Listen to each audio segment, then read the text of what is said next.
Hi guys, welcome you all to the YouTube channel. तो आज हम करेंगे हमारा टॉपिक 6, 7 एंड 8। राइट, मैं आज आपको 3 टॉपिक्स करवाऊंगा एक ही वीडियो में। इसमें हमारा एक तो होगा एंटी डिफेक्शन लॉ। दूसरा जो टॉपिक होगा वो हमारा रहेगा चेक्स एंड बैलेंसेस। जो तीसरा टॉपिक होगा हमारा वो रहेगा लोक अदालत। ठीक है, ये तीनों टॉपिक बहुत ज़्यादा इंपॉर्टेंट है यूपीएससी के लिए, तो आप अच्छे से वीडियो देखिए और साथ साथ में इसके नोट्स भी बनाइए। तो हम स्टार्ट करेंगे हमारे एंटी डिफेक्शन से। उससे पहले मैं आपको बोलना चाहता हूँ कि अगर आपने इस चैनल को लाइक नहीं किया तो प्लीज़ इस लाइक कीजिए, और अगर आपने सब्सक्राइब नहीं किया चैनल को तो प्लीज़ सब्सक्राइब भी कीजिए और अपने फ्रेंड्स के साथ में शेयर भी कीजिए। राइट, ओके, तो हम चलते हैं आगे। हम स्टार्ट करेंगे हमारा फर्स्ट टॉपिक जो कि है एंटी डिफेक्शन। तो एंटी डिफेक्शन लॉ में गाइस हम सबसे पहले देखेंगे कि हमें क्वेश्चन अगर आता है तो किस तरीके से हम उसको अप्रोच क्या होगी हमारे आंसर लिखने की। आंसर में सबसे पहले हम अपना इंट्रोडक्शन देंगे। हर एक क्वेश्चन का जो अप्रोच है वो मैं आपको बताता हूँ, तो इसको ज़रूर याद से नोट कीजिए, क्योंकि आपके नोट्स ही आपका रिवीजन का सोर्स रहेंगे और रिवीजन ही है जो कि आपको सक्सेस का डोर दिखाएगी। राइट, देन जो सेकेंड पॉइंट इसमें रहेगा इंट्रोडक्शन के बाद वो रहेगा आपका ग्राउंड्स फॉर डिस्क्वालिफिकेशन। राइट, फिर थर्ड रहेगा आपका एक्सेप्शन क्या है इस लॉ की। उसके बाद में रहेगा आपका पावर टू डिस्क्वालीफाई, किसके पास है डिस्क्वालीफाई करने की पावर। फिर फिफ्थ पॉइंट आपका रहेगा एडवांटेजेस क्या हैं इस एंटी डिफेक्शन लॉ के, इस लॉ के क्या क्या फ़ायदे हैं। फिर हम पढ़ेंगे वेरियस रिकमेंडेशंस कि देखिए हर एक चीज़ के जिसके फ़ायदे हैं उसके कुछ चैलेंजेस भी होंगे। राइट, उस चैलेंजेस को रिमूव करने के लिए कुछ रिकमेंडेशंस भी हमें दी जाती हैं वेरियस कमेटीज़ के द्वारा, वो हम देखेंगे क्या क्या रिकमेंडेशंस हैं। और लास्ट में हम कंक्लूड करेंगे कि एंटी डिफेक्शन का क्या फ़ायदा है या क्या नुकसान है, या हम एंड में उसको कंक्लूड कर देंगे। राइट, तो जो इंट्रोडक्शन है गाइस उसमें सबसे पहले हम बताएंगे कि है क्या ये एंटी डिफेक्शन लॉ। राइट, तो इसमें सबसे पहले हम ये लिखेंगे कि ये पास कब हुआ। ये पास हुआ था 1985 में with 52nd constitutional amendment. Right, 52nd amendment से ये जो लॉ है ये पास होता है, और इस लॉ के पास होने से एक शेड्यूल भी ऐड होता है। उस शेड्यूल को बोला जाता है 10th शेड्यूल। गाइस ये आपको याद रखना है, ये प्री में भी पूछ सकते हैं कि 10th शेड्यूल जो है वो किससे रिलेटेड है। उसमें आपको यही बताना है कि वो रिलेटेड है एंटी डिफेक्शन लॉ से। राइट, उसके बाद में आपको बताना है कि इस लॉ की जो मेन इंटेंट क्या है। ठीक है, ये क्यों बनाया गया, लॉ क्यों बनाया गया, उसके पीछे का रीज़न क्या है। वो ये रीज़न है, देखिए, the evil of political defection. Right, अब क्या होता है देखिए गाइस कि आज अगर मेरे पास एक एमएलए है, मेरी एक पार्टी है, उस पार्टी में एक एमएलए है जो कि ब्राइब लेके दूसरे पार्टी का एमएलए बनने के लिए तैयार हो जाता है। राइट, और इससे क्या होता है, इससे मेरा नुकसान होता है। मेरी पार्टी में अगर एक एमएलए कम हो जाता है जस्ट बिकॉज कि उसको दूसरी पार्टी ने ब्राइब किया, ठीक, उससे क्या होगा कि मे बी मैं मेजॉरिटी लूज़ कर बैठूं। ये मैंने एक बोला है, ऐसा हो सकता है कि 10 एमएलएज मेरी पार्टी में से दूसरी पार्टी ले जाए, ठीक, थ्रू ब्राइब, जो कि एक ईवल प्रैक्टिस है। तो उसको रोकने के लिए एंटी डिफेक्शन लॉ आया है। तो ये इसका मेन इंटेंट है कि to combat the evil of political defections. Right, उसके बाद में हम लिखेंगे कि ये अप्लाई कहाँ होता है गाइज। ये पार्लियामेंट में भी होता है और ये स्टेट असेंबलीज़ में भी होता है। अभी मैंने आपको एमएलए बोला, दैट मीन्स कि वो स्टेट असेंबलीज़ की बात कर रहा हूँ। ऐसे ही अगर मैं एमपीज़ बोलूँगा दैट मीन्स कि वो पार्लियामेंट में भी लगता है, तो वो दोनों जगह पे लगेगा। उसके बाद गाइज हम आगे चलेंगे कि ग्राउंड्स क्या है डिस्क्वालिफिकेशन के। अब देखिए इसमें मैंने अलग अलग पॉइंट्स लिखे हैं कि देखिए मेंबर जो हाउस का मेंबर उस पर डिपेंड करता है। पहला जो मेंबर मैंने लिखा है वो किसी पॉलिटिकल पार्टी से बिलोंग करता है। ठीक है, किसी पॉलिटिकल पार्टी ने उसको टिकट दी, उसके बाद में वो इलेक्शन लड़ा और वो जीत गया। ठीक, दैट मीन्स कि he belongs to a political party. Right, तो उस केस में कैसे डिफेक्शन या डिस्क्वालिफिकेशन जो है वो कैसे हो सकती है, क्या क्या ग्राउंड्स हो सकते हैं, ये मैं दोबारा से आपको बोलता हूँ। वो मेंबर ऑफ द हाउस जो है वो बिलोंग करता है एक पॉलिटिकल पार्टी को, तो क्या क्या ग्राउंड्स होते हैं गाइस। जो फर्स्ट है वो है कि या तो वो वॉलेंटरली गिव अप कर दे अपनी मेंबरशिप। राइट, सेकंड है does not vote according to direction of the political party. अगर वो पॉलिटिकल पार्टी के अकॉर्डिंग वोट नहीं करता, जो पार्टी प्रेसिडेंट उसको बोल रही है, फॉर एग्जांपल एक बिल आता है या कोई भी एक कॉज आता है पार्लियामेंट में या स्टेट लेजिस्लेचर में, वहाँ पर पार्टी प्रेसिडेंट बोलते हैं कि आपको इसके लिए येस बोलना है, राइट। और अगर वो जो मेंबर है वो अगर नो बोल देता है, नो में वोट करते हैं अगर, दैट मीन्स कि वो फॉलो नहीं कर रहे direction of the political party, तो वो भी डिस्क्वालिफिकेशन की ग्राउंड हो जाएगी अगर वो मेंबर हैं पॉलिटिकल पार्टी के तो ही, राइट। पर इसमें देखिए मैंने रेड से यहाँ पे एक एक्सेप्शन लिख दी है इसकी। ये एक्सेप्शन क्या है, अगर वही मेंबर परमिशन लेते हैं 15 दिन पहले वोटिंग के, राइट, तो वो डिस्क्वालिफिकेशन का कॉज नहीं बनेगा उनके लिए, राइट। अगर वो 15 दिन पहले परमिशन ले लेते हैं तो वो डिस्क्वालिफिकेशन का कॉज नहीं बनेगा गाइस, ये याद रखना। ये मैक्सिमम बुक्स में आपको नहीं मिलता है, या अगर होता भी है तो आप भूल जाते हो इस चीज़ को, राइट। इसीलिए मैंने ये रेड से यहाँ पे लिख दिया आपके लिए।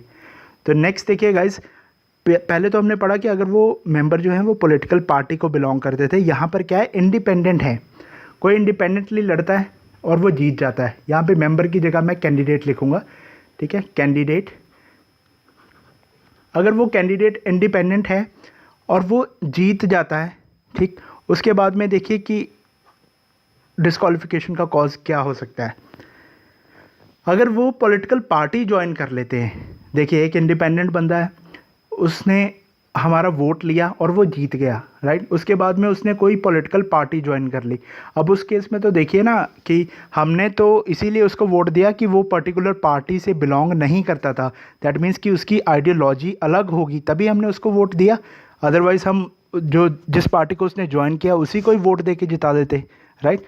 तो इस केस में अगर वो जो इंडिपेंडेंट कैंडिडेट है, अगर वो ज्वाइन करता है किसी पॉलिटिकल पार्टी को, वो कॉज बन जाएगा, देखिए, ठीक है। देन नेक्स्ट क्या है कि अगर कोई नॉमिनेटेड मेंबर है, जैसे आपको पता है कि गवर्नर एंड प्रेसिडेंट वो नॉमिनेट करते हैं मेंबर्स को, ठीक। अगर वही नॉमिनेटेड जो मेंबर होता है, अगर वो पॉलिटिकल पार्टी ज्वाइन कर लेता है 6 months after he become the member of the legislature, तो वो भी कॉज बन जाएगा उसकी डिस्क्वालिफिकेशन का। तो यहाँ पे हमने तीनों पढ़ लिए।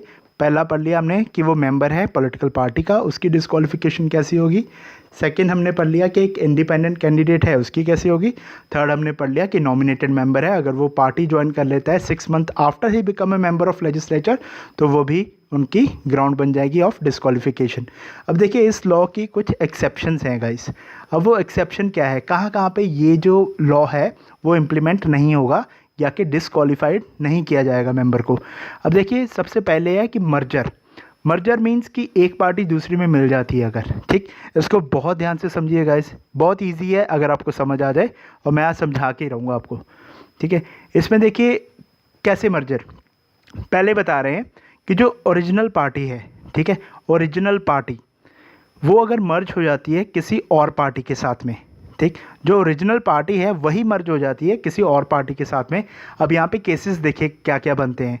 ही and other members, that means the party president, ठीक है, एंड लीडर, और जो अदर मेंबर्स हैं, ठीक, पुरानी पॉलिटिकल पार्टी के, that means the original political party के जो मेंबर्स हैं वो क्या हो जाते हैं, वो अब नई पॉलिटिकल पार्टी के मेंबर बन जाएंगे क्योंकि वो मर्ज हुए हैं दूसरी में, ठीक है। तो यहाँ पे यही है कि he and other members of the political party become members of the new political party, right guys. तो उसके बाद में सेकंड यहाँ पे मैंने पॉइंट बनाया है कि he and other members do not, अगर वो एक्सेप्ट नहीं करते इस मर्जर को, ठीक है, अगर मेंबर्स और वो जो प्रेसिडेंट है वो अगर एक्सेप्ट नहीं करता इस मर्जर को, तब क्या होगा गाइस, ठीक है, तब क्या है, and opt to function as a separate group, और उन्होंने ये ऑप्ट किया कि हम सेपरेट ग्रुप बनाएंगे अपना। अब इस केस में देखिए कि उन्होंने एक्सेप्ट ही नहीं किया इस मर्जर को, कुछ मेंबर्स ने एक्सेप्ट नहीं किया मर्जर को और उन्होंने बोला कि हम एक सेपरेट ग्रुप बनाएंगे, ठीक। अब उसमें क्या होगा देखिए, इस केस में एक उन्होंने बोला कि दिस एक्सेप्शन शैल ऑपरेट। अब ये कैसे होगा, देखिए ये जो कुछ मेंबर्स मैंने आपको बोला, अगर ये कुछ मेंबर्स 2/3 गाइस, अगर वो कुछ मेंबर 2/3 से ज़्यादा होंगे तभी बात बनेगी, राइट।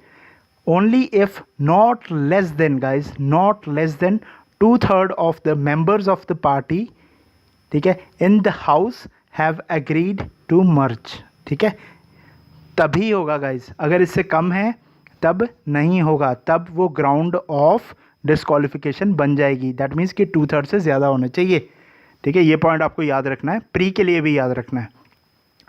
देन देखिए गाइज, मैंने आपको बोला पावर ऑफ डिस्क्वालिफिकेशन या पावर ऑफ डिस्क्वालिफिकेशन ही आएगा, यहाँ पे डिस्क्वालीफाई लिख दिया। तो ये पावर किसके पास है? ये पावर देखिए, जो डिसीजन है कि डिस्क्वालीफाई होगा वो मेंबर या नहीं होगा, ठीक है, क्या ये ग्राउंड कौन बताएगा? ये कौन तय करेगा कि हाँ ये जो ग्राउंड आप बता रहे हैं ये डिस्क्वालीफाई होने के ही ग्राउंड है? इसका जो डिसीजन है वो फाइनल होता है किसका? प्रिसाइडिंग ऑफिसर का, right. In case of Rajya Sabha आपको पता है प्रिसाइडिंग ऑफिसर कौन है? चेयरमैन। तो राज्यसभा में चेयरमैन होंगे जो जिनके पास ये पावर है, और लोकसभा में आपको पता है प्रिसाइडिंग ऑफिसर स्पीकर होते हैं, राइट। तो वहाँ पर ये इनके पास पावर रहेगी, राइट। ये आपको याद रखना है, ये भूलना नहीं है। फिर जो नेक्स्ट है, हमें बताने हैं कि एडवांटेजेस क्या हैं इसकी, जो ये लॉ है एंटी डिफेक्शन लॉ। अब इसके फ़ायदे देखिए। अब जो पहला है ये है कि ये स्टेबिलिटी प्रोवाइड करता है गाइस गवर्नमेंट को। अब मैंने आपको बताया कि एक गवर्नमेंट है, गवर्नमेंट है जस्ट बिकॉज कि उसके पास मेजॉरिटी है, राइट। और अगर मुझे या मेरे पार्टी में से ऐसे ही एमएलएज या एमपीज़ जाना शुरू हो गए दूसरी पार्टी में, या मुझे छोड़ना शुरू हो गए, उससे क्या होगा? मेरी मेजॉरिटी कम होगी, ठीक है। अगर मेरी मेजॉरिटी कम होगी तो उससे जो मेरी सरकार है वो गिर सकती है, ठीक है, क्योंकि फिर मेरे पास मेजॉरिटी नहीं रहेगी। तो यहाँ पे एंटी डिफेक्शन लॉ होने के कारण मुझे कोई भी मेंबर ऐसे छोड़ के नहीं जा सकता। अगर ऐसे छोड़ के जाएगा तो उसको एंटी डिफेक्शन लॉ के अंडर डिस्क्वालीफाई होने का डर रहेगा, राइट। तो इसलिए कोई भी ऐसे नहीं जाएगा। तो इससे क्या होता है? इससे स्टेबिलिटी आती है गवर्नमेंट में, ठीक। इसलिए ये फर्स्ट एडवांटेज आपका ऐसे रहेगा। फिर सेकंड क्या है guys? Ensure loyalty of the candidates. अब आपको बताया कि उसके मन में एक डर रहेगा कि अगर मैं इस पार्टी को छोड़ता हूँ, ठीक है, या इसके खिलाफ कुछ भी ऐसे एक्शन करता हूँ तो वो क्या होगा? मुझे डिस्क्वालीफाई कर देंगे, राइट। तो इसीलिए वो एक लॉयल्टी जनरेट हो जाती है, चाहे वो डर के कारण होती है पर हो जाती है, राइट। तो then next point is promote party discipline. इससे क्या होता है? पार्टी का एक डिसिप्लिन बना रहता है, ठीक। जैसे मैंने आपको बताया कि जो भी डिसीजन है पार्टी प्रेसिडेंट का, जो वो विप इशू करेंगे उसके अकॉर्डिंग ही सारे काम होंगे, तो ऑटोमेटिकली डिसिप्लिन आएगा, राइट। दैट मीन्स कि एक कमांडर की तरह वो काम कर रहे हैं पार्टी प्रेसिडेंट, वो जैसा कहेंगे वैसा होगा, तो डिसिप्लिन आएगा, ठीक। Next point is facilitate merger of political parties guys, ठीक है। पॉलिटिकल पार्टीज़ का एक मर्जर भी अगर होता है तो उसमें भी ये हेल्पफुल है अगर 2/3 मेंबर से ज़्यादा हैं, ठीक है। ये आपको याद रखना है। Then next point is expected to reduce the corruption, ठीक है। अगर डर होगा, ठीक है, तो करप्शन नहीं होगी। अगर डर होगा कि हाँ मुझे डिस्क्वालीफाई कर देंगे, या अगर वो जाना ही नहीं चाहेगा किसी और पार्टी में, उसे पता है कि वो डिस्क्वालीफाई हो जाएगा, तो करप्शन भी नहीं होगी गाइस, तो उससे करप्शन भी रिड्यूस होगी। The next point is increase concentration on governance, ठीक है। इससे क्या होगा? देखिए, अगर पार्टीज़ को उनके जो बंदे हैं, जो एमएलएज और एमपीज़ हैं, ठीक है, वो अगर उनके साथ जुड़े रहेंगे तो गवर्नेंस भी एक अच्छे तरीके से होगी और उनका ध्यान सिर्फ गवर्नेंस की तरफ होगा। उनका ध्यान ये नहीं होगा कि हाँ कल सुबह उठे तो उनके एमपीज़ या एमएलएज कम हो जाएंगे, क्या वो मेजॉरिटी में रहेंगे कि नहीं रहेंगे। अगर उन्हें पता है कि हाँ वो एक बार ही मेजॉरिटी में आ गए, उसके बाद में उनके एमपीज़ या एमएलएज उनको छोड़ के नहीं जाएंगे ऐसे, क्योंकि अगर गए तो डिस्क्वालीफाई हो जाएंगे, ठीक है। तो यहाँ पर वो उनका जो कंसंट्रेशन है वो गवर्नेंस की तरफ ज़्यादा बढ़ेगा, राइट। और लास्ट पॉइंट मैंने यहाँ पे लिखा है इस पेज पे कि punitive measures against a member who defect from one party to other, ठीक है। अगर कोई ऐसा करता भी है, एक पार्टी से दूसरी पार्टी, दूसरी से तीसरी पार्टी, ऐसा अगर कोई करता है तो उसके लिए एक प्यूनिटिव मेजर भी है, ये लॉ प्रोवाइड करता है, तो उसके कारण भी कोई ऐसी पार्टी को छोड़ के नहीं जाएगा, right guys. Then next heading is challenges posed by anti defection law. अब देखिए, फ़ायदे हो गए, हर एक चीज़ हो गई, कुछ चैलेंजेस भी हैं इसके, ठीक। अब हमने देखा कि पार्टी प्रेसिडेंट जो हैं वो विप इशू कर देते हैं, उसके अकॉर्डिंग काम करना होता है। अगर उसके अकॉर्डिंग काम करना पड़ेगा तो फॉर एग्जांपल एक बिल आता है, उसके लिए मैं नो बोलना चाहता हूँ पर पार्टी प्रेसिडेंट बोलते हैं कि इसके लिए यस बोलना है तुम्हें, अगर यस नहीं बोलोगे तो डिस्क्वालीफाई हो जाओगे, राइट। तो वहाँ पे क्या हो गया, मेरा एक राइट है, राइट ऑफ फ्री स्पीच, ठीक है, वो इम्पेंच हो गया गाइस, ठीक। ये चैलेंज आ रहा है इसका, इसीलिए सबसे पहले लिख दिया impinges on the right of free speech of the legislators, right. अब देखिए ये इंपॉर्टेंट है, इसको ध्यान से देखिए। This issue was addressed by a 5 जज कॉन्स्टिट्यूशनल बेंच इन 1992 गाइस, ठीक है। क्योतो होलोहान केस है, ये बहुत मशहूर केस है, इसीलिए मैंने इसको यहाँ पे लिख दिया क्योंकि आंसर में आपको केसेस भी लिखने हैं एज ए रेफरेंस, ठीक। तो इस केस में देखिए सुप्रीम कोर्ट ने बोला था, कॉन्स्टिट्यूशनल बेंच ने ये बोला था कि जो लॉ है, ठीक है, ये वॉयलेट नहीं कर सकता बेसिक स्ट्रक्चर को, ठीक है ना, बेसिक स्ट्रक्चर को ये लॉ वॉयलेट नहीं कर सकता, ये बोला गया था हमारे क्योतो होलोहान केस में, राइट गाइस। देन हम आगे चलेंगे, आगे है doubts regarding voluntarily resigning from party. अब देखिए यहाँ पे एक डाउट भी रहता है, डाउट किस चीज़ का रहता है, रिगार्डिंग कि ये जो वॉलंटरली रिजाइनिंग है पार्टी से या क्या है, क्या इन्होंने वॉलंटरली रिज़ाइन किया है या सिर्फ इन्होंने जो अपनी मेंबरशिप छोड़ी है ताकि ये किसी और पार्टी को ज्वाइन कर सकें, राइट। यहाँ पे ये चीज़ का डाउट रहता है, doubt regarding voluntarily resigning from party, ठीक है। इसमें क्या है देखिए गाइस, 2 पॉइंट्स हैं, voluntary giving up the membership of the party not synonymous with resignation, right guys. उन्होंने जो पार्टी अपनी गिव अप की है, सॉरी जो उन्होंने अपनी मेंबरशिप गिव अप की है पार्टी से, वो जो वॉलंटरी गिविंग अप हुई है, ठीक है, उसको हम रेजिग्नेशन से नहीं जोड़ेंगे, हम ये नहीं बोलेंगे कि उन्होंने अपना रेजिग्नेशन दिया, ठीक है। अब इस चीज़ में डाउट है कि क्या उन्होंने वॉलंटरली गिव अप कर दिया, ठीक है, या रिज़ाइन किया। अगर रिज़ाइन किया तो उनको लिखित में देना पड़ेगा कि हाँ उन्होंने रिज़ाइन किया, ठीक है। अगर उन्होंने लिखित में रेजिग्नेशन नहीं दिया, ठीक है, दैट मीन्स कि वो वॉलंटरली गिव अप कर रहे हैं, और अगर ऐसे वॉलंटरली गिव अप आप कर रहे हैं दैट मीन्स कि फिर आप क्या हो गए, डिस्क्वालीफाई हो जाओगे। अब उसमें देखिए नेक्स्ट पॉइंट क्या लिखा हुआ है कि members who have publicly expressed opposition to their party और support for other party are deemed to have resigned, ठीक है गाइज। अगर किसी भी पार्टी को पब्लिकली अपोज करते हो आप, उसको फॉर एग्जांपल आप किसी एक ए पार्टी के मेंबर हैं और आप ए पार्टी को ही आप अपोज करना शुरू हो गए, राइट, उसके ऑपोजिशन में ही आप बोलना शुरू हो गए, या आप बी पार्टी को सपोर्ट करना शुरू हो गए ए पार्टी में होते हुए, राइट, उसको क्या डीम किया जाएगा, to have resigned from the party, right.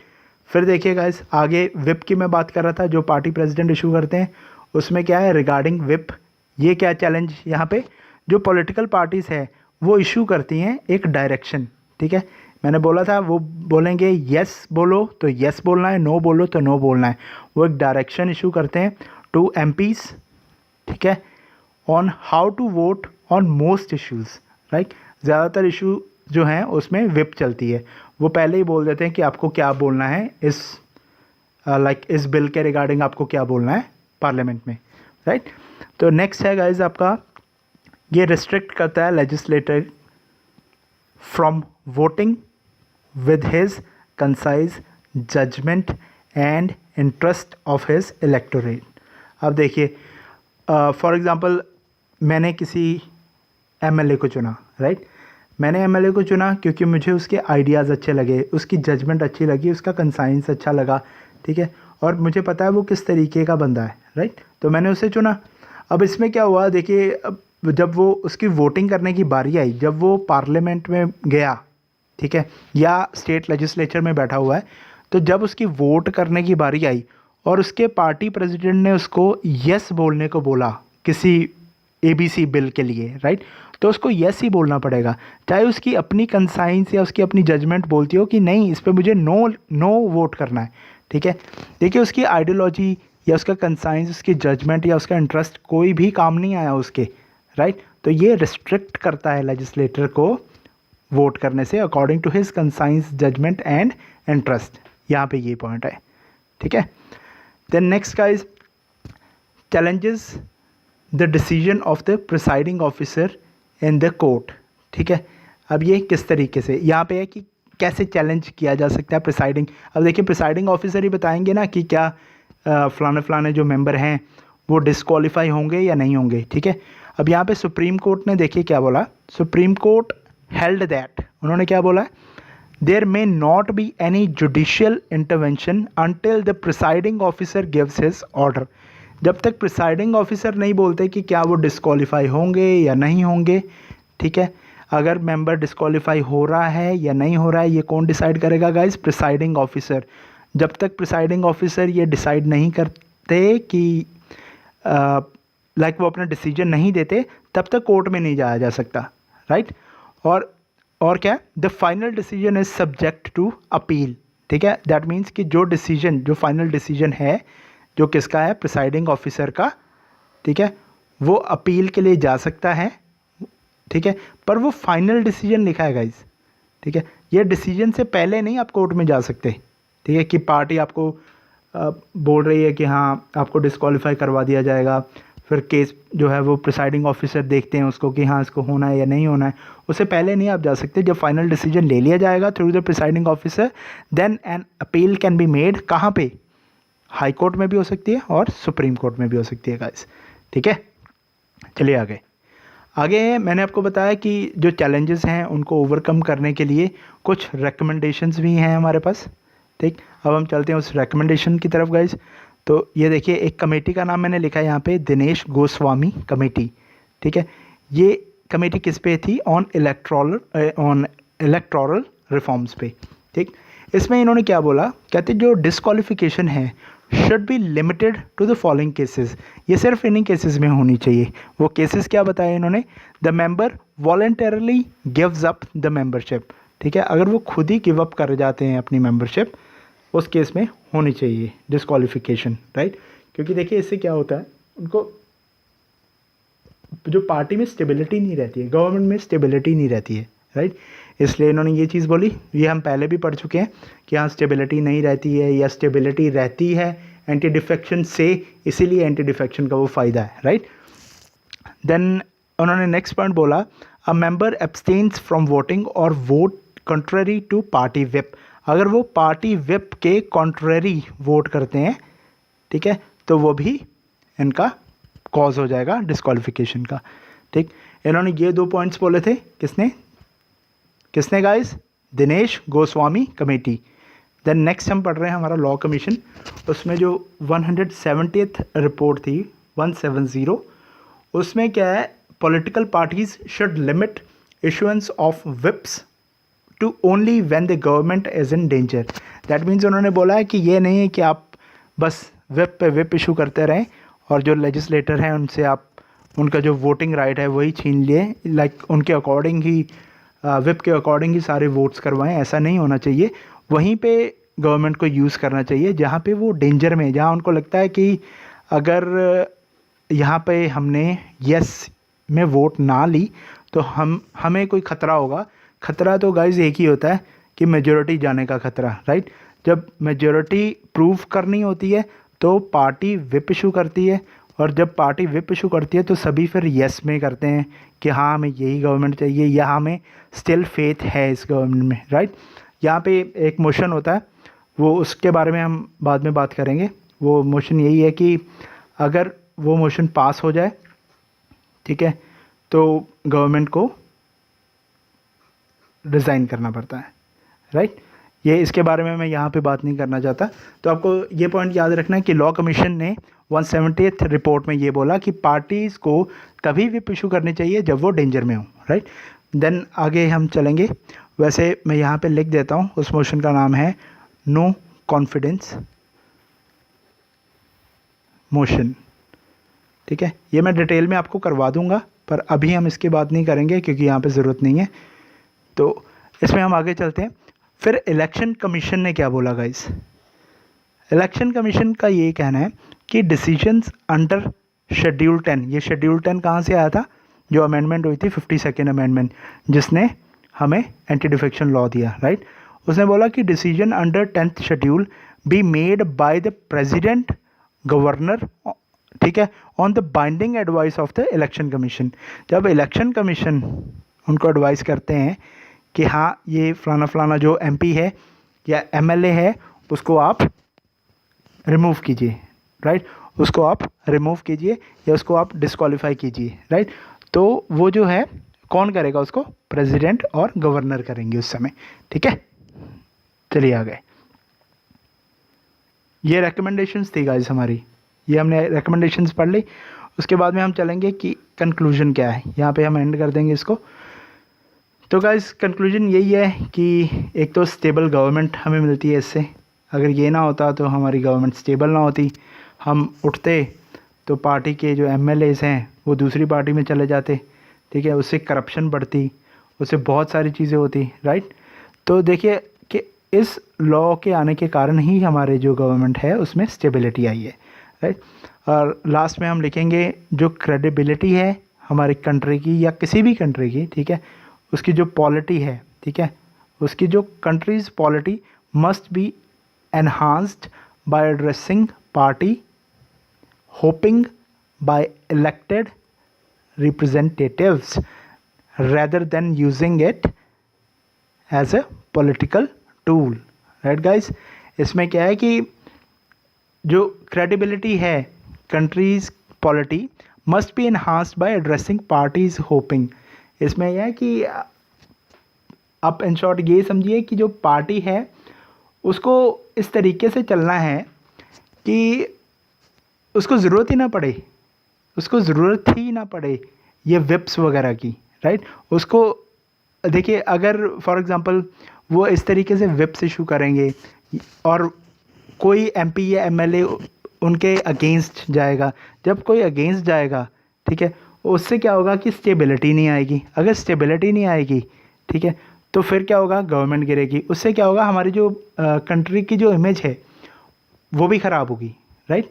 तो ये आपको एंड में यही बताना है कि ये जो टूल है इसको एज ए पॉलिटिकल टूल नहीं यूज़ करना चाहिए, क्योंकि कभी कभी क्या होता है गाइज, ये जो एंटी डिफेक्शन लॉ है ना, इसको भी as a political tool use किया जाता है। जो पार्टी मेजॉरिटी में है, दैट मीन्स कि जिसकी गवर्नमेंट है, ठीक है, उसके मेंबर्स को, ठीक है, अगर उसका कोई एमपी है, अगर वो कोई ऐसी हरकत करता है कि फॉर एग्जांपल किसी पार्टी प्रेसिडेंट ने बोला कि आपको येस बोलना है पर्टिकुलर बिल पे, और वो अगर नो बोलता है, ठीक है, तो उस केस में क्या होता है, ज़्यादातर मैं आपको बता रहा हूँ कि ज़्यादातर क्या होता है, उसका डिसीजन जल्दी से ले लिया जाता है। किसके द्वारा? प्रिसाइडिंग ऑफिसर के द्वारा। वो जल्दी से बोल देंगे कि हाँ इन्होंने नो में बोला, दैट मीन्स कि पार्टी की विप के ये अगेंस्ट गए हैं, तो इनको डिस्क्वालीफाई कर दिया जाएगा, राइट।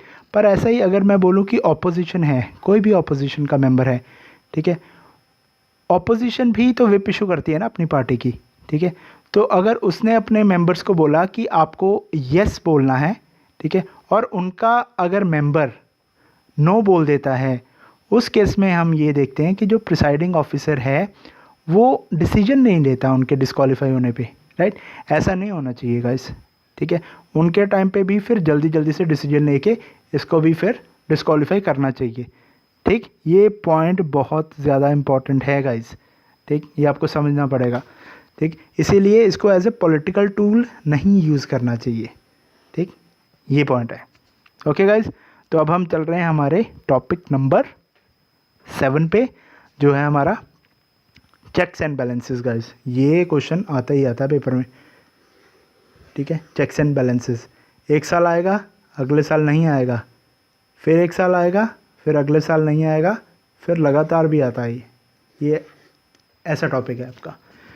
अब हम इसमें बात क्या करेंगे गाइस, जो इंडियन कॉन्स्टिट्यूशन है and theory of checks and balances, इसमें मैं आपको पढ़ाऊँगा कि ये थ्योरी होती क्या चेक्स एंड बैलेंसेस की, ठीक है, सेपरेशन की थ्योरी क्या होती है, उसके बाद में हम पढ़ेंगे कि हमारे इंडियन कॉन्स्टिट्यूशन में क्या कहीं पे भी चेक्स एंड बैलेंसेस की बात की गई है, क्या सेपरेशन ऑफ पावर्स की बात की गई है, अगर की गई है तो कहाँ की गई है। ठीक है, ये सभी हम इसमें पढ़ेंगे, ये बहुत ज़्यादा इंपॉर्टेंट है। तो इसमें देखिए सबसे पहले इसकी अप्रोच क्या रहेगी। अप्रोच में गाइस वही सबसे पहले तो हम इंट्रोड्यूस करेंगे इसको, इस टॉपिक को।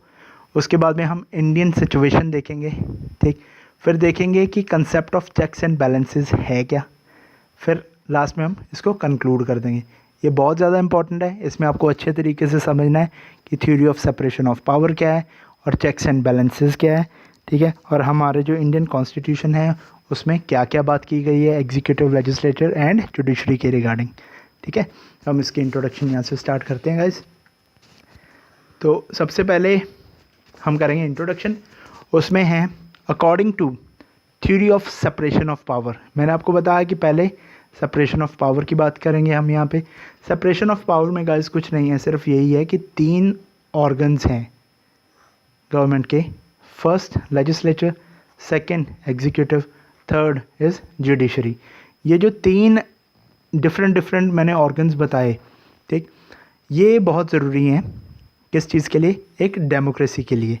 क्योंकि जो डेमोक्रेसी होती है उसमें ये जो 3 पावर्स है ना, जो हमने ये ऊपर पढ़ी, ये तीनों पावर्स, ठीक है, ये इसको सेपरेट रखा गया है। दैट मीन्स कि इसको एक ही ऑर्गन नहीं इन तीनों पावर्स को एक्सरसाइज करेगा। हर पावर को एक्सरसाइज करने के लिए 3 सेपरेट ऑर्गन्स चाहिए गाइस। इसको एक्सरसाइज करने के लिए 3 सेपरेट ऑर्गन्स चाहिए हमें, राइट। चलिए आगे है, the theory of separation of powers signifies 3 things. क्या चीज़ें ये सिग्निफाई करता है गाइस। सबसे पहले, 1 organ of the government should not interfere with other. दूसरे में इंटरफेयर नहीं करेंगे आप, ठीक है। अगर आपके पास लेट्स से कि जुडिशरी की पावर है तो आप जुडिशरी की ही बात कीजिए, तो आप लेजिस्लेचर में मत आइए, राइट। आप एग्जीक्यूटिव की तरफ ध्यान मत दीजिए, आप अपना काम कीजिए, राइट। ये कौन कहता है, सेपरेशन ऑफ पावर्स। ये 3 चीज़ें बता रही है थ्योरी। पहले हमने पढ़ लिया कि जो ऑर्गन है वो दूसरे में इंटरफेयर नहीं करेगी, ठीक है। 1 organ should not exercise the function given to other organ. अगर आपको एक काम दिया है आप वही काम करेंगे, आप दूसरे जो ऑर्गन है उसका काम नहीं करेंगे। पहला हो गया इंटरफेयर नहीं करेंगे, फिर हो गया एक्सरसाइज नहीं करेंगे, ठीक है। और थर्ड पे क्या आ गया, the same person should not be the part of more than 1 organ, ठीक है। अब देखिए एक मिस्टर ए है, वो या तो जुडिशरी का पार्ट हो सकते हैं या लेजिस्लेचर का या एग्जीक्यूटिव का, ठीक है। ये नहीं है कि वो एग्जीक्यूटिव के पार्ट हैं और वो लेजिस्लेचर के भी हैं। जैसे हमारे यहाँ पे मिनिस्टर्स होते हैं, ठीक है, वो क्या होते हैं कि होते तो लेजिस्लेटर हैं पर वो एग्जीक्यूटिव बन जाते हैं। जब वो मिनिस्टर हैं तो वो एग्जीक्यूटिव हैं, ठीक है। और अगर वो MP MLA हम उनको बोलेंगे देन वो लेजिस्लेटर हैं। आई होप इस चीज़ का आपको पता है, ठीक है। जब भी MP MLAs होते हैं वो लेजिस्लेटर्स होते हैं, जब मिनिस्टर्स बन जाते हैं, जब काउंसिल ऑफ मिनिस्टर में इंट्रोड्यूस हो जाते हैं तो वो एग्जीक्यूटिव हो जाते हैं, राइट। तब वो एग्जीक्यूटिव हो जाते हैं। देन हम आगे चलते हैं गाइस। आगे क्या है, इंडियन सिचुएशन। अब ये तो हमने पढ़ लिया कि सेपरेशन ऑफ पावर की थ्योरी क्या बोलती है। अब हम देखेंगे कि हमारे इंडिया में क्या होता है, राइट। अब इंडिया में अगर हम देखेंगे तो सबसे पहले हम बात करेंगे हमारे कॉन्स्टिट्यूशन की। हमारे कॉन्स्टिट्यूशन में क्या है कि रिकग्नाइज ही नहीं किया जाता क्या चीज़, जो doctrine of separation of power है, ठीक है। इसको रिकग्नाइज ही नहीं करते हैं, ठीक। अब देखिए, बट इसको रिकग्नाइज तो नहीं किया हमारे कॉन्स्टिट्यूशन ने, but it is assume that 1 wing of the government will not interfere with other. पर हमारे यहाँ पे यही अज्यूम किया जाता है कि जो 1 ऑर्गन है वो अदर ऑर्गन्स में नहीं जाएगी, नहीं दखल अंदाजी करेगी, इंटरफेयर नहीं करेगी, ठीक है। ये तो हमने तो अज्यूम कर लिया, अब देखते हैं होता क्या है। आर्टिकल नंबर 50 है गाइस। आर्टिकल नंबर 50 हमारा DPSP का आर्टिकल है, ठीक। उसमें क्या चीज़ बोली गई है देखिए, उसमें ये बोला है कि state shall take step to separate the judiciary from executive, ठीक है। जुडिशरी को एग्जीक्यूटिव से अलग रखना है। जुडिशरी और एग्जीक्यूटिव को अलग रखना है। ये क्वेश्चन प्री में भी पूछा जाता है, ये आपको याद रखना है कि कौन सा आर्टिकल बोलता है, आर्टिकल नंबर 50। ये पूछा गया है गाइस 2 बारी, ठीक है, इसको याद कीजिए। फिर आर्टिकल नंबर 122 एंड 212, उसमें क्या बताया गया है, जो validity of proceeding in the parliament and legislatures, that means state legislatures, cannot be questioned in any court guys. जो भी प्रोसीडिंग होती है पार्लियामेंट के अंदर या स्टेट लेजिस्लेचर्स के अंदर, वो कभी भी कोर्ट में क्वेश्चन नहीं की जाएगी। अब यहाँ पे आप देख रहे हैं कि सेपरेशन हो रही है, ठीक है।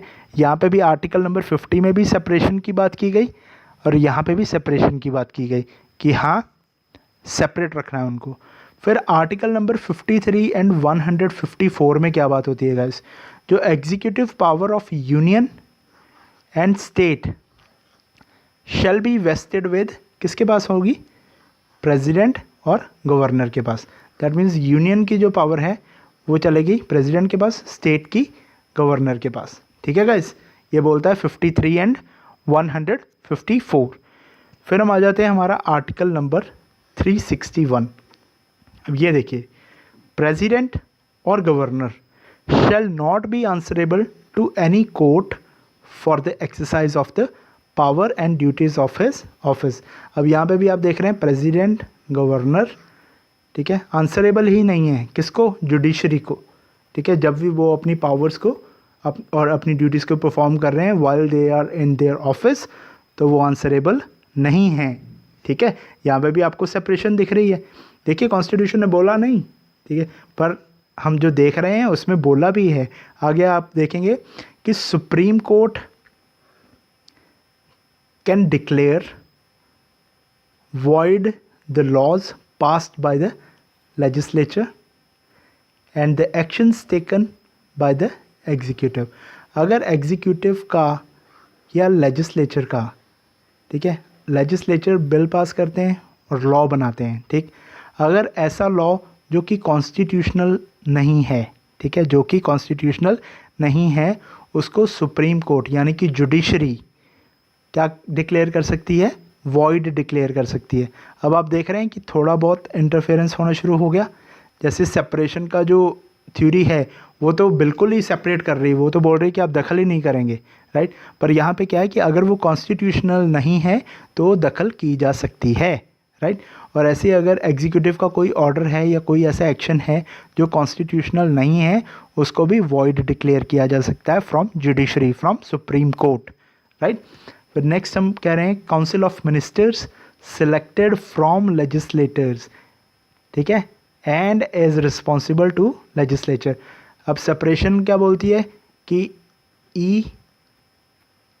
ELJ ये अलग अलग रहेंगे, ठीक है। अब यहाँ पे क्या है कि जो काउंसिल ऑफ मिनिस्टर्स हैं यानी कि हमारे जो एग्जीक्यूटिव हैं, ठीक है, वो कहाँ से आते हैं, वो मैंने आपको बताया था, जो MPs MLAs होते हैं उन्हीं में से ही तो ये बनते हैं काउंसिल ऑफ मिनिस्टर। जब वो काउंसिल ऑफ मिनिस्टर बनते हैं तो वो एग्जीक्यूटिव बन जाते हैं, ठीक है। तो यहाँ पे है कि वो बनते लेजिस्लेचर में से हैं, ठीक है, और रिस्पॉन्सिबल वो लेजिस्लेचर को होते हैं। ये हमारे इंडिया का आप देखेंगे कि जो एग्जीक्यूटिव्स हैं वो रिस्पॉन्सिबल होते हैं किसको, लेजिस्लेचर्स को, ठीक है। यहाँ पे आप देखेंगे अगर कहीं पे भी डिबेट हो रही हो, ठीक है, जिसकी भी गवर्नमेंट होती है, लेट्स से पार्टी ए की गवर्नमेंट है और पार्टी बी है, पार्टी सी है, 3 पार्टीज़ हैं और पार्टी ए की गवर्नमेंट है अभी एट प्रेजेंट। जब भी पार्लियामेंट में डिबेट डिस्कशन होगी तो पार्टी सी और पार्टी बी इन दोनों के जो MPs होंगे वो क्वेश्चनिंग करेंगे, किससे क्वेश्चनिंग करेंगे, गवर्नमेंट से, ठीक है। अब गवर्नमेंट के मिनिस्टर्स से क्वेश्चन करेंगे ना, वो जो मिनिस्टर्स हैं they are COM, council of ministers, right. अब वो काउंसिल ऑफ मिनिस्टर्स जो हैं वो आपको मैंने बताया कि वो लेजिस्लेचर्स में से ही बने हैं। वो पहले MP बने, उसके बाद में उनकी गवर्नमेंट बनी, ठीक है, वो गवर्नमेंट ने उन्हीं MPs में से कुछ मिनिस्टर्स बना दिए, ठीक है। अब वो मिनिस्टर्स जो हैं वो एग्जीक्यूटिव भी हैं और वो लेजिस्लेचर भी हैं। वो एग्जीक्यूटिव कब हैं गाइस, वो एग्जीक्यूटिव तब हैं जब वो मिनिस्टर्स हैं, अदरवाइज वो लेजिस्लेचर तो हैं ही हैं because they are MPs, right. और यहाँ पे क्या लिखा है, जो COM है, जो काउंसिल ऑफ मिनिस्टर हैं, वो सिलेक्ट किए गए हैं फ्रॉम लेजिस्लेचर, ठीक है, और वो रिस्पॉन्सिबल हैं to the legislature, right guys, I hope you understand. Then आगे है एग्जीक्यूटिव में affect the functioning of judiciary by appointment of chief justice and other जजेस, राइट, क्योंकि प्रेसिडेंट करते हैं, ठीक है, तो यहाँ पे है may affect the functioning of judiciary by appointment of chief justice and other जजेस, राइट। आगे है concept of checks and balances guys, जिस पे क्वेश्चन था हमारा। पहले हमने ये पढ़ लिया कि सेपरेशन ऑफ पावर है क्या, सेपरेशन ऑफ पावर की थ्योरी क्या बोलती है, और फिर हमने इंडिया में देख लिया कि कंप्लीट तो सेपरेशन ऑफ पावर नहीं है हमारे यहाँ पे। हमारे यहाँ पे कभी जुडिशरी इंटरफेयर करती है, कभी लेजिस्लेचर में से एग्जीक्यूटिव बनाए जाते हैं, और फिर एग्जीक्यूटिव को लेजिस्लेचर के अंडर कर दिया जाता है बिकॉज दे आर रिस्पॉन्सिबल, ठीक है, एंड आंसरेबल। फिर उसके बाद में हमें पढ़ना है कि कंसेप्ट क्या है चेक्स एंड बैलेंसेस का। अब देखिए ये जो सेपरेशन ऑफ पावर, अगर कंप्लीट सेपरेशन ऑफ पावर होगी तो उससे क्या है कि ये ऑर्गन एक दूसरे पे चेक नहीं रख सकते, ठीक। अभी हमारे इंडिया में क्या है कि एक दूसरे पे चेक रखा जा रहा है। अगर लेजिस्लेचर या एग्जीक्यूटिव कोई ऐसे ऑर्डर पास कर देते हैं या लेजिस्लेचर कोई ऐसा लॉ पास कर देता है जो कि अनकॉन्स्टिट्यूशनल है, उसको जुडिशरी आके रिमूव कर देगा, जुडिशरी उसको वॉइड कह देगा, ठीक है। यानी कि चेक्स एंड बैलेंसेस रखा जाता है एक से दूसरे ऑर्गन पे, दूसरे से तीसरे ऑर्गन पे, ठीक है। इसका हम एम पढ़ेंगे। सबसे पहले इसका एम क्या है, देखिए गाइस, जो different branches of government control each other internally, जब वो इंटरनली करते हैं उसको चेक्स बोला जाता है गाइस, ठीक है, और serves as counterweights to the power possessed by the other branches, इसको बैलेंसेस बोला जाता है। अब देखिए जुडिशरी के पास भी बहुत सारी पावर है, लेजिस्लेचर के पास भी बहुत सारी पावर है, कोई भी लॉ बना सकते हैं, एग्जीक्यूटिव के पास भी बहुत सारी पावर है, वो कुछ भी कर सकते हैं, राइट। तो देखिए कि अगर कुछ भी कर सकते हैं ना तो वहाँ पे बैलेंसिंग की ज़रूरत है, ठीक। अब बैलेंसिंग तभी आएगी जब सभी पावरफुल लोग या सभी पावरफुल ऑर्गन्स एक दूसरे को बैलेंस करेंगी, पावर्स को बैलेंस करेंगी, राइट। तो यहाँ पे चेक्स एंड बैलेंसेस का ये काम है। पहले हमने पढ़ लिया कि कंट्रोल करते हैं एक दूसरे को, उसको हम चेक्स में ले आएंगे। फिर हमने पढ़ा कि जो पावर्स हैं उनको क्या करते हैं, उनको देखिए इस तरीके से तो अनलिमिटेड पावर्स हो जाएंगी ना डिफरेंट ऑर्गन के पास, तो उसको बैलेंस करने के लिए हमें ये चाहिए, राइट। और फिर हम नेक्स्ट पॉइंट कर रहे हैं कि judiciary has the power to judicial review over the action of executive and legislature. अब देखिए जो जुडिशरी है उसके पास जुडिशियल रिव्यू की पावर है, ठीक। कोई भी एग्जीक्यूटिव या लेजिस्लेचर कोई भी एक्शन करते हैं ना, उसमें क्या है कि जुडिशरी इंटरफेयर कर सकती है और जुडिशियल रिव्यू हो सकता है कि क्या उनके जो एक्शन हैं वो कॉन्स्टिट्यूशनल हैं, क्या वो सही हैं या नहीं है, राइट। ये चीज़ बहुत इंपॉर्टेंट है। ये सिर्फ चेक्स एंड बैलेंसेस में ही हो सकती है। अगर तो सेपरेशन की थ्योरी यहाँ पर होती है हमारे इंडिया में तो ये चीज़ नहीं हो सकती थी, फिर जुडिशियल रिव्यू नहीं हो सकता था। तो यहाँ पे आपको ये भी चीज़ नोट करके चलना है गाइस। देन नेक्स्ट है हमारा कि जो लेजिस्लेचर है also reviews the functioning of executive. अब जब पार्लियामेंट है, पार्लियामेंट में सभी एमपीज़ बैठे हुए हैं, ठीक है। अब उन एमपीज़ में से कुछ काउंसिल ऑफ मिनिस्टर्स हैं, ठीक है, यानी कि दे आर एग्जीक्यूटिव, ठीक है, और ये जो हैं दे आर लेजिस्लेटर, ठीक है। अब लेजिस्लेचर क्या करेंगे, ये क्वेश्चनिंग करेंगे इनको कि आपकी सरकार ने ये किया, आपकी सरकार ने वो किया, ठीक। जब ये क्वेश्चनिंग करेंगे तो इनको आंसर्स मिलेंगे। जब इनको आंसर्स मिलेंगे, अब आंसर तो हम उसी को ही करते हैं ना जो हमारे ऊपर हो, ठीक है, वही हमें क्वेश्चनिंग कर सकता है ना, ठीक। तो यहाँ पे क्या है कि जो लेजिस्लेचर है जो हमें क्वेश्चनिंग कर रहे हैं एग्जीक्यूटिव को, ठीक है, वो क्या करते हैं, वो रिव्यू करते रहते हैं कि आपकी सरकार ये कर रही है, आपकी सरकार वो कर रही है, इस चीज़ का क्या हुआ, या वो बिल क्यों पास किया गया, या वो बिल क्यों हटाया गया, ठीक है। ये जो क्वेश्चनिंग होती है इससे क्या होता है, इससे रिव्यू होता है, ठीक है, कि जो फंक्शनिंग है वो किस तरीके की फंक्शनिंग हो रही है, राइट। तो यही है कि legislature also review the functioning of executive, right guys. तो अगर सेपरेशन होती तो क्या होता, लेजिस्लेचर एग्जीक्यूटिव में दखल अंदाजी नहीं कर सकते थे, राइट। तो checks and balances ensure that no individual organ become all too powerful, right. अगर चेक्स एंड बैलेंसेस नहीं होते और अगर हम सेपरेशन ही सिर्फ रखते तो उससे हर एक ऑर्गन जो है वो टू पावरफुल हो जाता अपने जोन में, राइट। तो वो ना हो इसलिए हमने चेक्स एंड बैलेंसेस को फॉलो किया गाइज। तो यहाँ पे हम कंक्लूड करेंगे इसको, चेक्स एंड बैलेंसेस को। इसमें क्या है guys, the doctrine of separation of power does play a vital role in the creation of a fair government. Okay, yes, ठीक है, मतलब सेपरेशन होनी चाहिए, पर देखिए टोटल सेपरेशन नहीं कर सकते हमें चेक्स एंड बैलेंसेस भी लाने हैं, राइट। अगर आप कहेंगे कि हाँ सिर्फ सेपरेशन हो, ऐसा नहीं हो सकता, ऐसा तो ऑर्गन्स जो हैं वो टू पावरफुल हो जाएंगे। फिर क्या guys, fair and proper justice by judiciary, ठीक है, because of independence of judiciary. अगर फेयर एंड प्रॉपर जस्टिस लाना है आपको, उसके लिए इंपॉर्टेंट क्या है कि इंडिपेंडेंस ऑफ जुडिशरी होनी चाहिए गाइज, राइट। तो ये चीज़ भी है, अगर यहाँ पे सिर्फ सेपरेशन होती तो क्या होता, फेयर एंड प्रॉपर जस्टिस नहीं दिया जा सकता था, दैट मीन्स कि जुडिशरी इंटरफेयर नहीं कर सकती थी। पर यह भी आपको याद रखना है कि जो हमें आर्टिकल नंबर 50 बोला गया है, जिसमें है कि जुडिशरी और एग्जीक्यूटिव को अलग अलग रखना है, उसमें यही है कि एग्जीक्यूटिव की भी जो पावर यानी कि गवर्नमेंट की पावर नहीं चलेगी उसमें। अगर उसकी पावर नहीं चलेगी दैट मीन्स कि जुडिशरी इंडिपेंडेंट होगी, अगर इंडिपेंडेंट होगी उससे फेयर एंड प्रॉपर वो अपना जो है हमें जस्टिस दे सकते हैं, राइट गाइज। तो नेक्स्ट है हमारा cooperation of all three organs will ensure the smooth running of the government। अगर ये तीनों जो ऑर्गन्स हैं अगर ये कॉपरेट करेंगे एक दूसरे से, उससे क्या होगा, स्मूथ रनिंग होगी गाइज हमारी गवर्नमेंट की, राइट। ये थी हमारा पूरा कंक्लूजन चेक्स एंड बैलेंसेस पे। इसके बाद में हम चलेंगे हमारे नेक्स्ट टॉपिक के ऊपर, जो कि है हमारा लोक अदालत।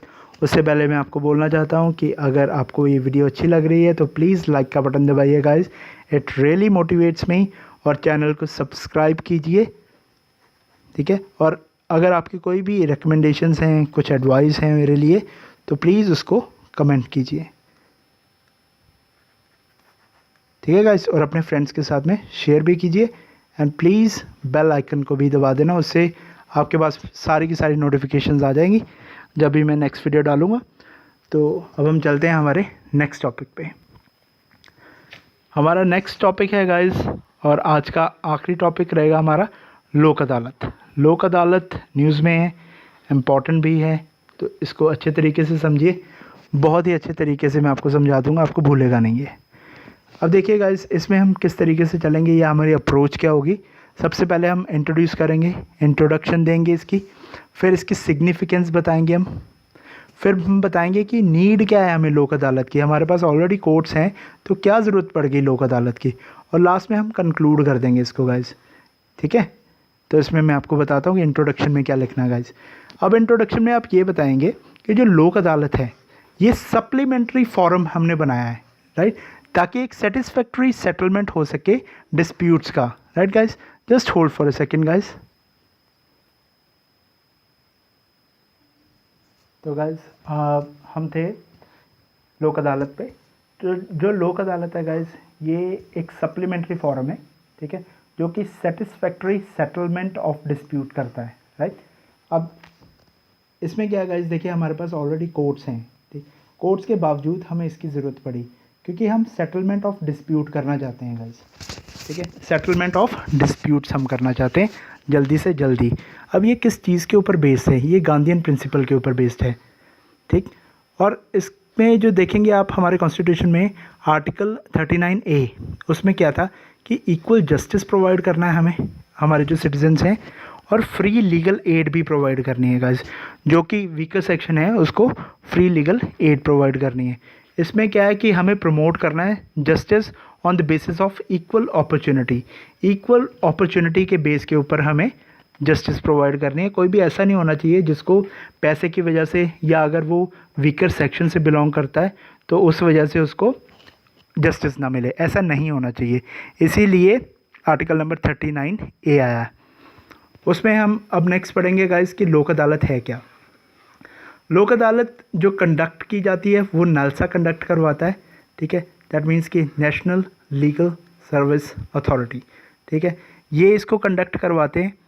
तो इसमें जो है क्या गाइस, ये लोक अदालत में जो अल्टरनेट डिस्प्यूट रेड्रेसल मैकेनिज्म है, ये एक ADRM, ठीक है, ये क्या करता है गाइस, जो भी पेंडिंग केसेस होते हैं ना कोर्ट में, उनको ये सेटल करवाता है और उनमें कॉम्प्रोमाइज़ करवाता है पार्टीज़ में आपस में, ठीक है। इसमें ये चीज़ आपको याद रखना, वो जो केसेस हैं वो कोर्ट के होने चाहिए, वो पेंडिंग होने चाहिए, ठीक है, उनको ये सेटल करवाता है। और इसमें देखिए गाइस, द अवार्ड ऑफ लोक अदालत इज़, पहली बात तो वो फाइनल रहेगा और दूसरी बात वो बाइंडिंग होगा ऑन ऑल द पार्टीज़, ठीक है। और इसके लिए कोई भी अपील नहीं आप कर सकते, जो भी उसने बोल दिया वो फाइनल रहेगा, वो बाइंडिंग होगा आप पे, कोई अपील नहीं होगी किसी भी लॉ में, और सॉरी किसी भी कोर्ट में, इसके लिए आप अपील नहीं कर सकते, राइट गाइस। नेक्स्ट है इसकी सिग्निफिकेंस। अब देखिए क्या फ़ायदा है इसका। पहली बात तो कोई कोर्ट फ़ी नहीं है आपको लगेगी इसकी, ठीक, आप लोक अदालत में आपका केस गया, कोई कोर्ट फ़ी नहीं लगेगी। अगर ऑलरेडी आपने किसी कोर्ट में केस लगा रखा है तो वो आपको जो फ़ी है वो रिफ़ंड हो जाएगी गाइस। नेक्स्ट पॉइंट हमारा रहेगा no strict application of procedural law and evidence law. ये प्री में भी क्वेश्चन आ सकता है कि क्या लोक अदालत जो है वो किसी एक्ट या प्रोसीजरल लॉज को बहुत स्ट्रिंजेंटली फॉलो करता है, तो नहीं, नो स्ट्रिक्ट एप्लीकेशन गाइस, इसको बहुत ध्यान से आप पढ़िए, नो स्ट्रिक्ट एप्लीकेशन, राइट। फिर थर्ड पॉइंट है आपका डायरेक्ट इंटरेक्शन होती है बिटवीन पार्टीज़, जो पार्टीज़ है जिनमें केस चल रहा है और जजेस में, ठीक है, इनमें डायरेक्ट इंटरेक्शन होती है। और उसके बाद में है कि जो डिस्प्यूट है, ठीक है, उसको डायरेक्टली भी लोक अदालत में लाया जा सकता है, ज़रूरी नहीं कि आप किसी कोर्ट में जाएंगे, डायरेक्टली भी लोक अदालत में लाया जा सकता है। देखिए लोक अदालत जो है, वन इज़ परमानेंट, ठीक है, वन इज़ लोक अदालत। ये जो लोक अदालत हैं ये कोर्ट्स में लगती हैं, कभी कभी कुछ परमानेंट होती हैं। जो परमानेंट वाली होती हैं वो कुछ डिस्प्यूट्स होते हैं जो कि पब्लिक यूटिलिटी जो होती हैं, जैसे पानी, बिजली, ठीक है, इनके जो भी केसेस होते हैं वो डायरेक्टली क्या होते हैं, जो परमानेंट लोक अदालत हैं वो उनके लिए अलग से बना रखी हैं, वो डायरेक्टली वहाँ पे अपने डिस्प्यूट्स लेके जा सकते हैं। और अगर किसी कोर्ट में लोक अदालत लगी हुई है तो आप वहाँ पे भी डायरेक्टली लेके जा सकते हैं, जो कि टाइम टू टाइम लगती रहती हैं, ठीक है। Then decision is binding guys, जो भी डिसीजन रहेगा इस लोक अदालत का वो बाइंडिंग रहेगा, ठीक। और अगर बाइंडिंग रहेगा, क्यों बाइंडिंग रहेगा, पहली बात क्योंकि ये म्यूचुअल सेटलमेंट करवाते हैं, ठीक है। अगर आपने खुद उस सेटलमेंट को माना, ठीक है, तभी वो आप पे बाइंडिंग रहेगा। अगर आप उसको नहीं मानते तो वो जो केस है वो कोर्ट में चला जाएगा, ठीक है, ये याद रखना आपको। तो mutual settlement, so no appeal. अब वहाँ पे म्यूचुअल सेटलमेंट हुई है तो अपील भी नहीं आप कर सकते। Then inexpensive guys and fast remedy, इसमें जल्दी जल्दी से वो रेमेडी बताते हैं आपको, ठीक है। और उनका लीगल स्टेटस भी होता है, क्योंकि जो उन्होंने डिसाइड कर दिया वो आप पे बाइंडिंग होगा, उसको आप अपील नहीं कर सकते किसी भी कोर्ट में, राइट। तो गाइस इसकी ज़रूरत क्यों पड़ी, नीड क्या है फॉर लोक अदालत, इसमें है 4 रीज़न। पहला रीज़न देखिए, नो कोर्ट्स एंड जजेस, सॉरी नो नहीं, नंबर ऑफ कोर्ट्स एंड जजेस गाइस, ये बहुत ही ज़्यादा कम है हमारे इंडिया में, ठीक है। अगर नंबर ऑफ़ कोर्ट्स ज़्यादा होती या जजेस हमारे पास ज़्यादा होते तो हमें इसकी ज़रूरत ना पड़ती लोक अदालत की। हमारे पास जजेस कम हैं और जो इंक्रीज़ हो रहे हैं हमारे जो केसेस हैं उसका फ़्लो बहुत ज़्यादा इंक्रीज़ हो रहा है, जिसके कारण की पेंडेंसी हो रही है केसेस की, तो उसको रिमूव करने के लिए हमें लोक अदालत चाहिए। और तीसरी है कि हाई कॉस्ट गाइस, जो कोर्ट्स हैं उसमें इतने ज़्यादा पैसे लग जाते हैं लोगों के कि उनको फिर जस्टिस चाहिए ही नहीं होता, ठीक है। जो गरीब है उसको अगर जस्टिस देना है तो इनएक्सपेंसिव होना चाहिए, फास्ट होना चाहिए गाइस, उसके लिए हमें लोक अदालत की ज़रूरत पड़ी।